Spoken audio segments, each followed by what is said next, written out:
भूषणदादा पगार यांच्या वाढदिवसानिमित्त शालेय विद्यार्थ्यांना छावा चित्रपट बघण्याची संधी मिळाली. जय श्रीराम. सकाळी सकाळी तुमचा भाऊ मस्त तयार होऊन निघाला होता सटाणा. 10वीचा पेपर असल्यामुळे मराठा हायस्कूलजवळ बरीच गर्दी होती. चेतनचं टायपिंगचं काम करून घेतलं आणि आपल्याला जायचं होतं छावा चित्रपट बघायला. आपण पोचलो होतो मग चित्रपट बघायला. तिथे जाऊन समजलं कळवण शिवतीर्थ समिती व भूषणदादा पगार यांनी शालेय विद्यार्थ्यांना चित्रपट बघण्याची संधी निर्माण केली होती. संपूर्ण जागा शालेय विद्यार्थ्यांनी भरलेली होती. आपल्या राजाचं कौतुक त्यांचे शत्रू देखील करतो.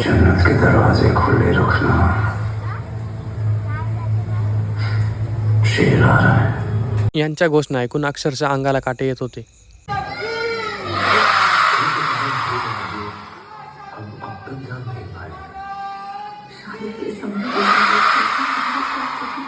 जेवढं या चित्रपटात दाखवलंय त्याच्यापेक्षा खूप मान होते आपले राजे. चित्रपट बघून आपण आलो होतो बाईक वॉश करायला. त्या भाऊला म्हटलं थोडं पाणी आमच्यावर मारून दे, आम्हाला बी गोरं करून दे. त्याने पण ऐकून घेतलं. खरंच पाणी मारलं आमच्यावर. सायंकाळी आपण आलो होतो जिमला. आज आपण फुल बॉडी वर्कआउट करणार होतो.